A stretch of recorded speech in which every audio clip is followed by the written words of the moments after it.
obboleessa kiyya Baqqalaa Garbaa, obboleessa kiyya Johar Mohammed baga Rabbiin isin ga'e.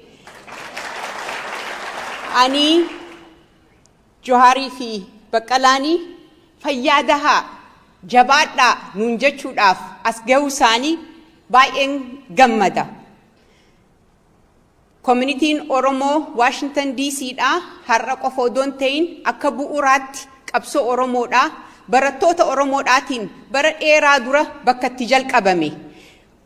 Washington DC dhaa fi Berliin Jarmaniin baay'ee barattootni Oromoodha bara dheeraa dura ka maqaa Oromoodha beeksisuudhaan, katabuudhaan, dubbachuudhaan, diina dura dhaabbatanii falmuudhaan bakka bu'uura isaa nuti har'aan tan akkana bareennee heddummaannee akka keessa jiraannu nu godhanii hundi isaanii galata qabu. Reekaa Joharii fi obbo Baqqalaan as nu gahanii jiran, hidhaa bahanii jiran. Wanni isaan hidhamaniif garuu hidhaan baane. Har'allee Oromoon baay'een mana hidhaa keessa jirti. Gidiraa hedduu arkaa jirti. Isaanii wajjin warri qabamanii hidhaman har'allee warri hidhaa keessa jiran, warri rakkachaa jiran, warri agabaa jiran, warri manni isaanii itti gubachaa jiru, seeraa alatti namni bakki itti du'aa jiru tokkoffaan Oromiyaadha. Biyya teenya. Kun immoo siyaasaadhaan beekumsaan tiifatteen tiisuudhaan karaa Oromoo fi Oromiyaan bilisummaadhaan ilmaan Oromoodhaa itti bobbahanii galan waan isaanii kasaanii itti godhatan itti mirga arkatan hanqan geenyetti qabsoon teenya itti fufti.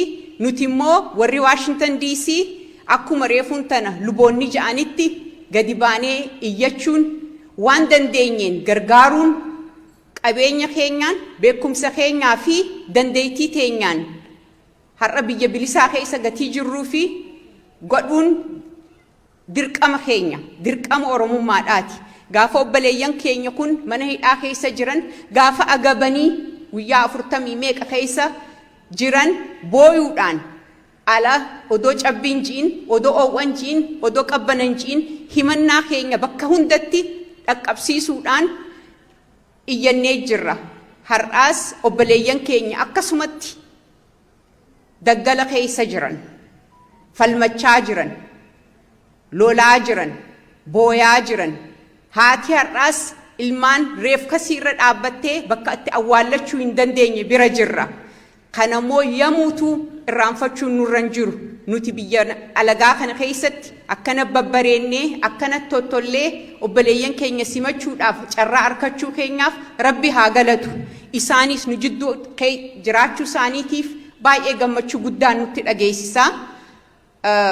Oduu isinitti hin baay'isne girmaan na laalaa jiraatii baga gammaddanii fayyaadahaa akkuma baay'attanii har'aan tana obbo Baqqalaa fi Johar simachuudhaaf as dhuftanitti oggaa waamicha goonu, oggaa gadi baanu, oggaa iyyannu akkanumatti wal qabannee wajji dhaabbannee haa sagalee teenya Oromoo fi Oromummaadhaan dagaaysinee haa garsiisnu.